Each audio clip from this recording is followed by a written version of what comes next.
I was 14, sudden and foolish with the new privilege of being left alone for a weekend.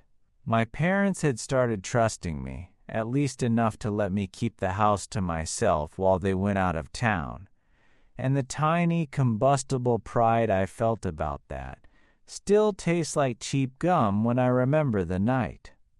Call me Marcus. That name's small and ordinary enough to be swallowed by the story. I'd had friends over the first night, the kind of noisy, reckless teenagers who treat a living room like a festival grounds. We went late.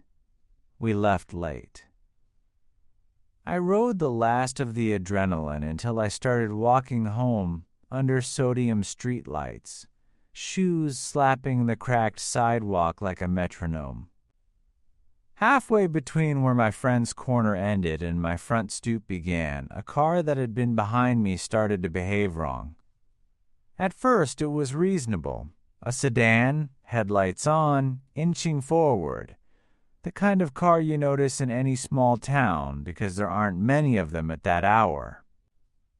Then the brake lights flashed. Then the beams dipped and brightened again as if sticking a finger in your face. My skin went slick with a small, animal dread. At that hour, with my city of comfort sleepwalking, flashing lights are not signals of camaraderie. I picked my pace into a jog. The car accelerated to match my gait. I turned into a run. The car matched the cadence. I made my house in a blur of breath and lamp halos. My front windows are low and bare.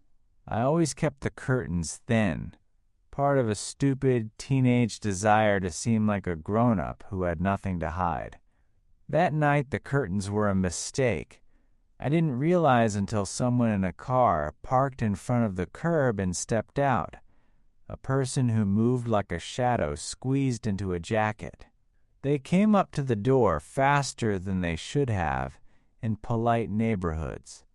When the doorbell started ringing in an assault and hands began to bang against the wood, the house stopped being mine and started being a stage for whatever had chosen me for an audience. There's a particular sound to panic, not the scream but the brittle cracking. The quick, useless animal sounds before a mind centers itself on one productive thing.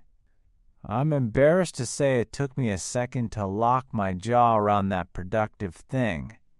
Call my parents. They wouldn't answer. True to their normal pattern, they were asleep where they weren't supposed to be.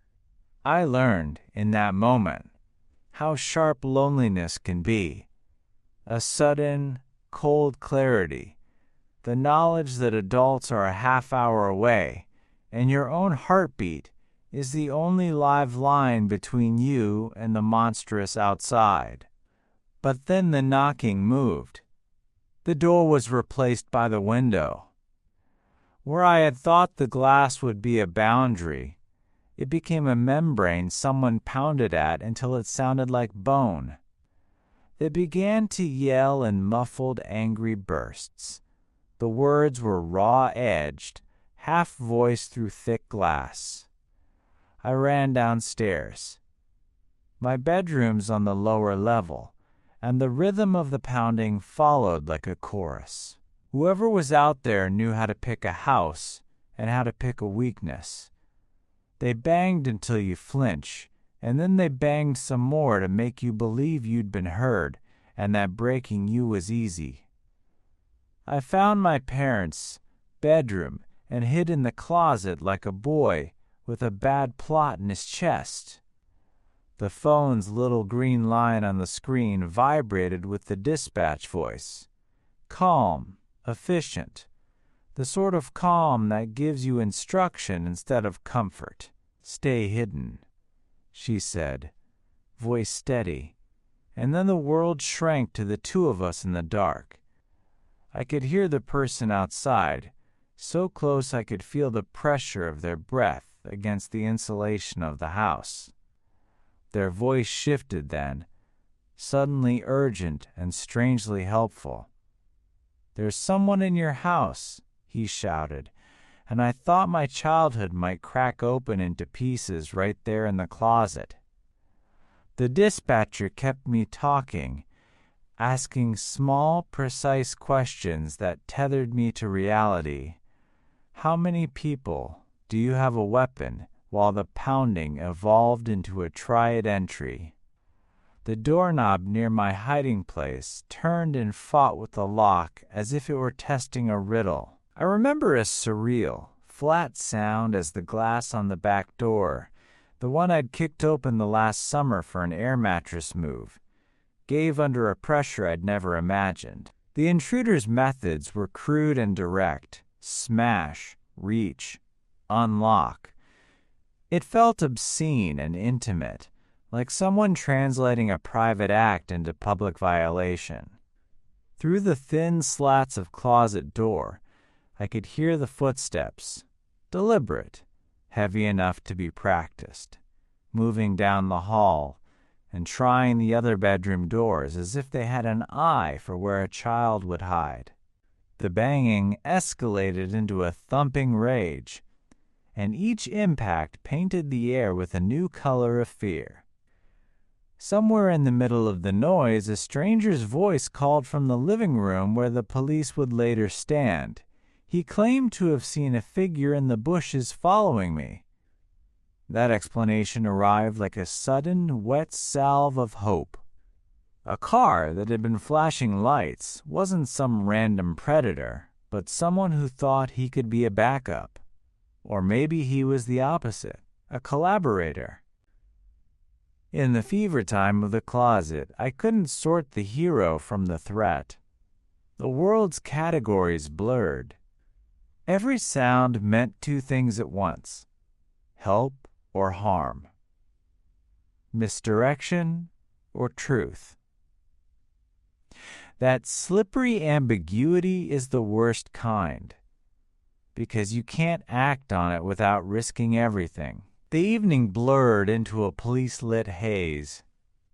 Voices moved around my house the way wind moves through a stand of thin trees, sharp, directional, and then gone. Officers checked the smashed glass, took prints off the sill, and paced out the yard with flashlights that made the night feel like a stage lit for an audience who'd rather not be there. One of them, young, tired-eyed, patient, sat with me on the living room couch while another walked the perimeter. He asked me the same questions you hear in movies and in real life: timelines, names, descriptions. I told him what I could, how the car had matched my pace, how the banging had shifted from door to window, the voice that tried to sound helpful. He listened, and when he left to speak with a neighbor, he told me, quietly, that sometimes people bluff and sometimes they weave a lie to confuse you. "We'll put a patrol near your block for the rest of the night," he said. It sounded small and big at once. The man who'd been banging, who, according to the story he told, had been trailing me from the bushes to help, stayed on the porch while the officers took my statement. He looked like someone who'd put himself between danger and child. Sleeves rolled, breath even. The more I tried to sort him in my mind, the less tidy he became. His words were exact about a crouched older man in the hedgerow, his eyes too blank at odd moments, his hands too steady when he laughed. The officers spoke with him, compared timelines, and for the moment the narrative held. A person in the car had tried to intervene by following the shadow that had followed me. It was a thin comfort, but it made the dispatcher's voice feel like a real thing instead of a looped instruction. After they ran a search of the yard and the back hedges, an officer found prints soft, partial leading under the eaves where the intruder had tried the windows. They were small, close to the ground, as if the person had crouched low and tested edges like a craftsman feeling a seam. The prints ended at a damp patch of mulch, and there the trace turned into nothing. No shoe tags, no clear tread. Whoever had been out there had either moved fast enough or had the sense to erase tracks. That deliberate lack of choice, intending to be unseen, felt worse than any smashed pane. It said the person knew how to pick the parts of a house that make it easy to get in and hard to show you were there. My parents arrived in the blue-gray hour before dawn. Their faces were a mix of travel fatigue and raw anger. My mother's hand trembled when she hugged me, and my father's jaw looked like a locked hinge. They listened to the officers, whose notebook habits made the night into a report, form, fact, timestamp. My mother cried a little in a corner that morning, the small, private grief of someone who'd imagined the worst and now had to face how close it had come. My father paced the porch with a slow, angry patience that felt like a promise to change things. Locks, alarms, light rigs. He said the house would be made inconvenient for any further visitors. In the days that followed, the house became a series of small defenses. We changed locks, installed a Ring camera on the porch, and tucked a loud-keyed alarm on the back door. A neighbor offered up a trail camera and set it to watch the hedgerow where the prints had faded. The police came back twice to canvass the neighborhood, asking other residents about headlights and odd silhouettes. People remembered seeing a sedan idling and lights that flashed, but no one had a clear plate or a name to give. The man who'd been helping left a message later, claiming he'd simply been waiting in his car to make sure I got inside, no heroics implied. The tone of his message felt like a paper armor. Thin, loud, and fragile. Even with these practical measures, the worst parts of the nights were not the smashed glass or the prints, but the spaces inside the house that used to feel safe. I caught myself at windows at odd hours, scanning come unautomatic left hedge, right hedge, porch light, street lamps like a man rehearsing for a performance where the stakes were his own life. I slept in short, precise stretches, always with the closet light on and the phone in my fist. The house hummed differently now. The refrigerator, once a background instrument, sounded like a possible threat. The heater's pale clicks became knock mimics in my mind. False alarms multiplied. Once a raccoon clambered onto the roof and made a conversation of its paws. My heart leapt so high I could taste fear's copper. Another night the wind snapped a gutter loose, and the noise read like someone pacing. Each small misread tightened the wire of anxiety. Friends came over those first few nights like torches, the human kind, not the literal kind, and their voices cut through the house's thin panic. They laughed, brought coffee, and stayed until the porch light felt honored by human presence again. Community is a soft but effective weapon. Having someone's eyes on the place makes the idea of being watched less absolute. My parents sat with me on the couch the night after the incident, and my dad spoke in the slow, blunt way he does. Roof latches, new windows, a siren we could set off if anything moved.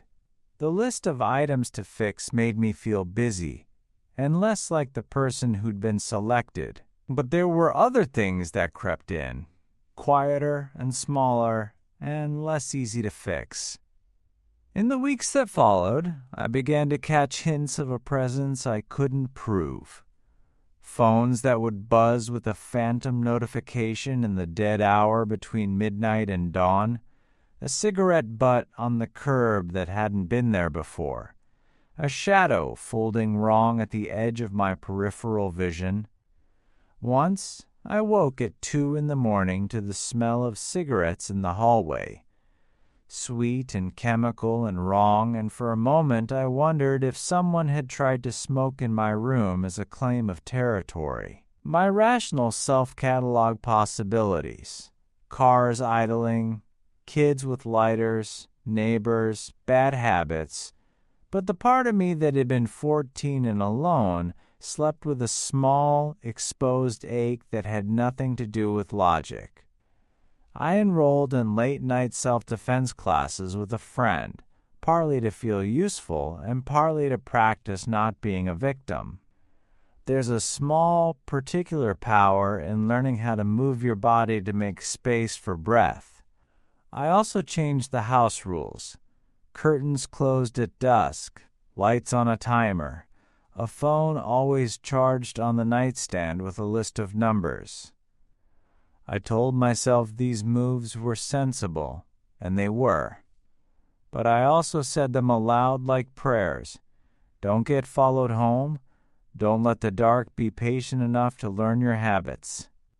And then, on a thin, ordinary Tuesday 3 weeks after the night, my doorbell rang once at 1:14 a.m.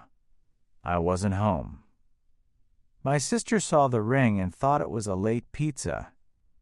A neighbor driving by later called to say someone had been on the porch and left a single, small paper on the step, a folded rectangle with a child's scrawl on the front that made the neighbor's voice catch when he read it aloud.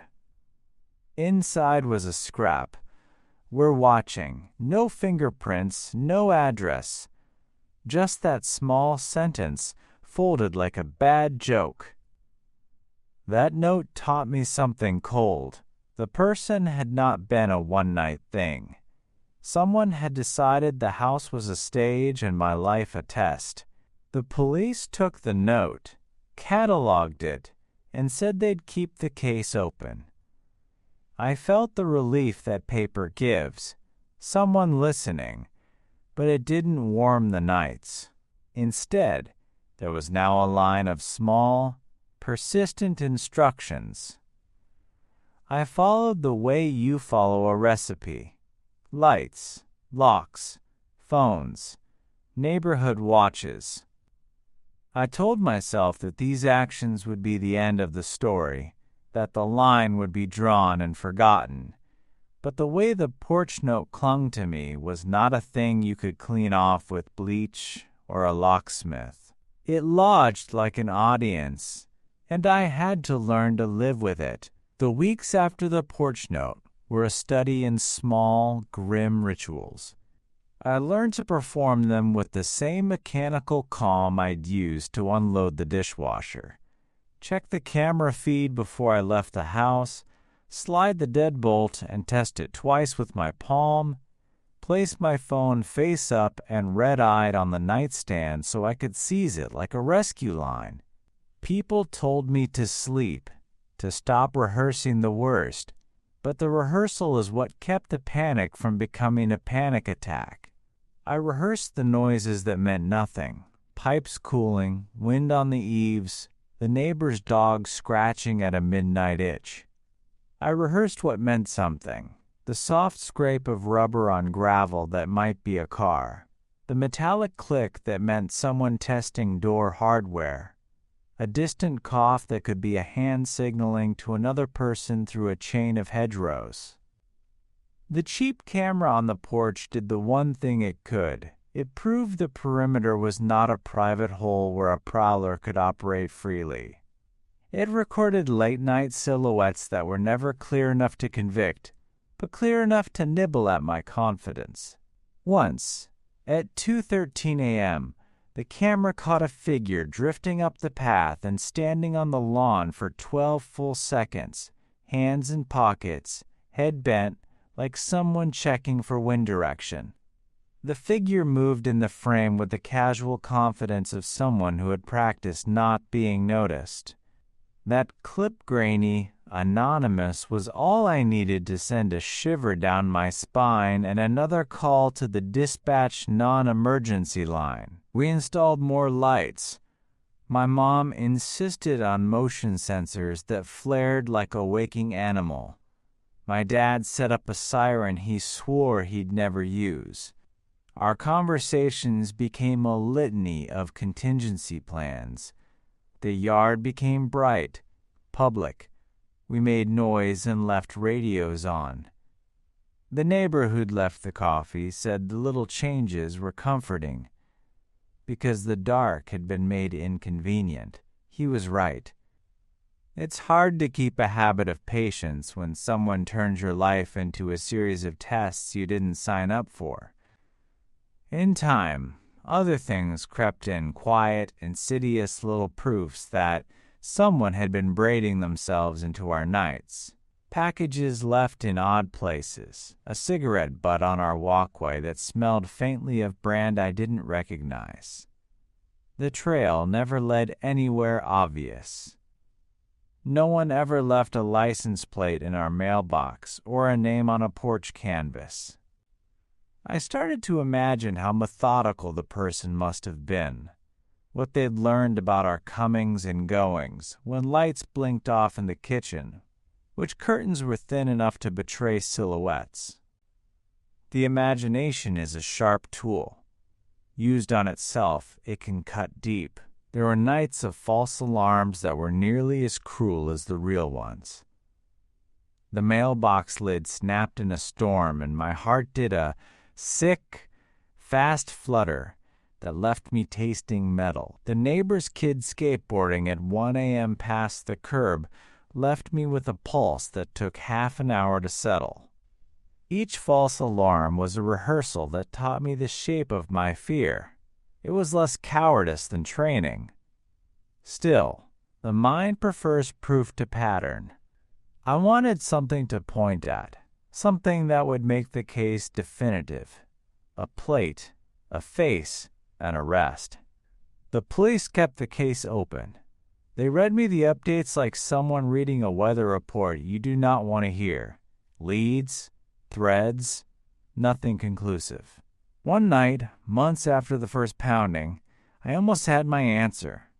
I woke to the porch camera's ping and stumbled to the monitor in a dream squid of sleep. The image was a smudge at first, and then a person stepping into the light as if compelled to test it, as if someone in the dark wanted to know whether our rituals would hold. The figure lifted something small and white from the porch step and turned away, retreating with the easy, practiced gait of someone who never expected to be seen. I called the police and watched the recorded clip again and again until every frame had been memorized. The officers came and took the clip, their faces sober. They promised to run it through regional databases for license plate blurs and gait patterns. I watched as the file moved from my hands to theirs and felt the strange lightening of letting evidence go somewhere that was not merely inside my skull. The answer they found was not cinematic. No dramatic arrest. Instead, several neighborhoods reported similar notes and similar lights. A cluster of complaints pointed to a transient with a history of petty invasions, paper notes, idle surveillance, a taste for making people know they were watched. The description fit a kind of anonymity, mid-30s, thin, habitual loner. The man was known to move through towns, testing the texture of domestic life, and he had a tendency to dissolve before the police could catch him in the act. The case file grew like bramble, prickly, and full of thorns but not easy to harvest. Eventually, the police marked a person of interest, and late one autumn they arrested someone who matched the pattern. They suspected he was the author of the notes, the man who liked to watch. The relief was not the cinematic mercy I'd imagined, but something quieter. A call from the detective that said, quote, "We think we've got him," like a hammer tapping a wedge in place. When they told us the news, relief washed through the house like rain seeping into dry soil. It was not instant unburdening. The note's memory does not evaporate the same day a suspect is cuffed, but there was a new softness to the nights. The porch cameras stayed, the lights flashed less often, and the motions that once felt like chains rolled into habits that protected rather than imprisoned. I slept longer. I let curtains remain thin when the day was wide. I let the sound of the refrigerator be merely the refrigerator again. Even now there are echoes. I sometimes wake with the shape of small, exploitive intentions in my mind.